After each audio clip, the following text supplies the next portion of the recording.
Hello, my name is John Bannon. I'm an attorney and a philosopher. In today's video, I want to explain what is consciousness. Now, consciousness is one of the greatest mysteries in all of science. So, what I'm going to explain to you is my best estimation as to what consciousness actually is. Now, in order to understand what consciousness is, uh, you have to understand that the universe is a form of logic. And I'm making that inference on the basis of the fact that we can describe the universe very accurately using the mathematical logic of the laws of physics. So, because the universe follows logical mathematical laws, then you could infer reasonably that the universe is logic.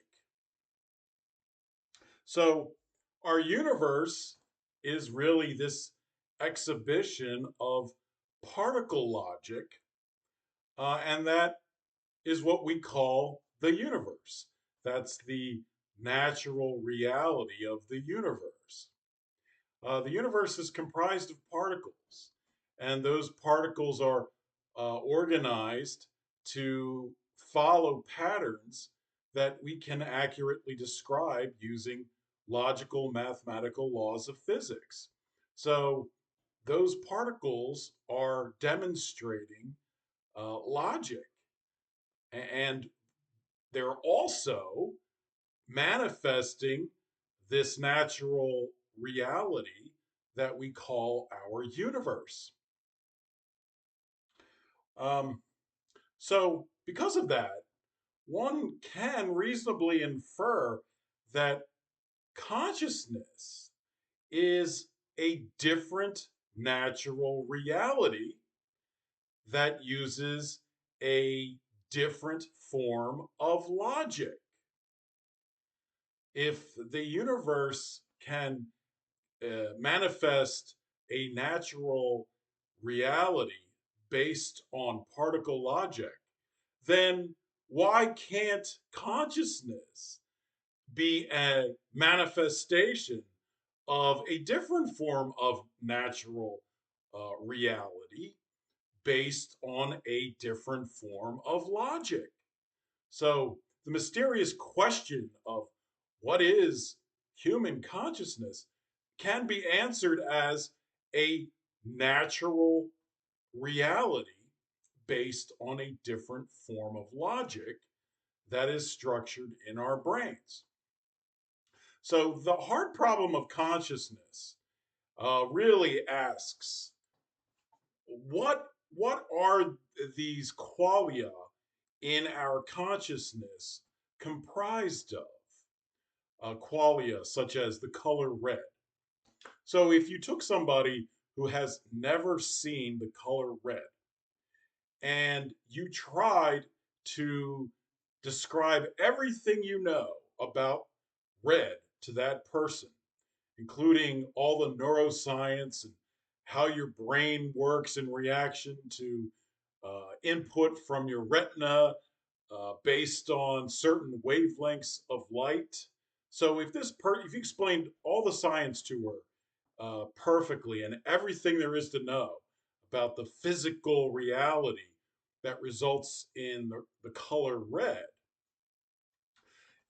she still would not know what red is. There's this one piece of information that you can't give her, which is the experience of red itself. That's a qualia of consciousness. So, where do you find this red, the color red, in physical reality? And the truth is, you don't find it anywhere except in conscious experience of a human brain. If you looked inside the brain, you won't find the color red in terms of a qualia. So, where is it? How come we can experience it, but it doesn't have any physical manifestation whatsoever. It seems to be an immaterial entity, a very mysterious phenomenon.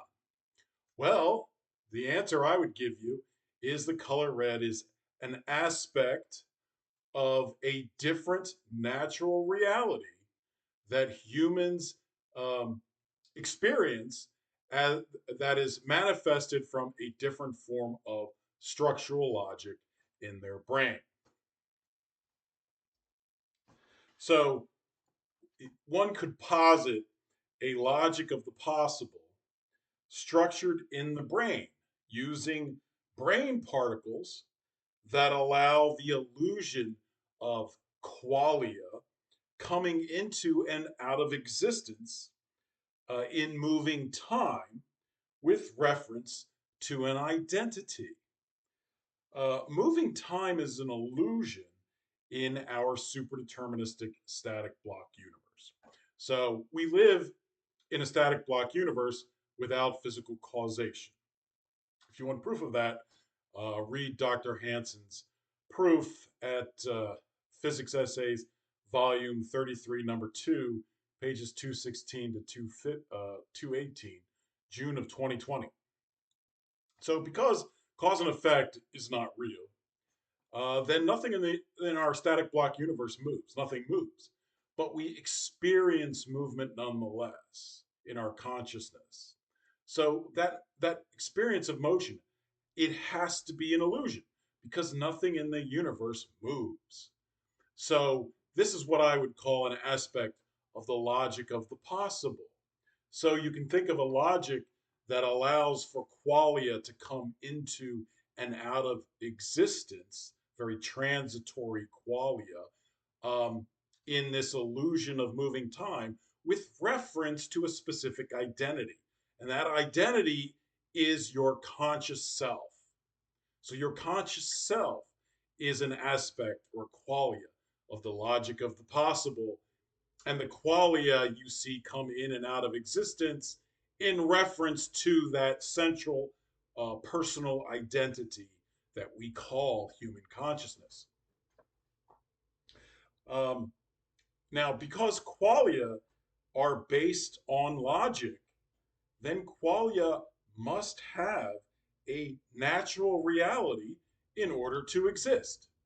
So, because our brain particles are organized through the static dimension of time to exhibit this logic of the possible, then that means that the qualia of that logic being real things in a sense based on that logic must have a reality in order to be real. And that natural reality is consciousness. Um, so the logic of the possible is what I think has been structured in our brain in order to give us these illusions of moving time and of things coming in and out of existence, like the color red. Like you'll see, an apple will come in your visual frame of reference. You'll see red, and then the apple will go, or you eat the apple and you'll no longer see red. So qualia are they're transitory. Your personal consciousness is necessary as an identity in order to measure the coming in and out of existence of the qualia. But your consciousness would also be a qualia or an aspect of the logic of the possible. So the logic of the possible requires a reference identity, and that's your consciousness. And that reference identity is a natural reality. It's just a different natural reality than the particle reality of the universe. Now, it is, in sense, a subset of particle reality because the brain uses particles to structure this logic of the possible. But it's a different form of logic, which, because it exists, must have its own reality. And that's what you experience as consciousness. All right, I hope you learned something. I'll give you a second to read the board.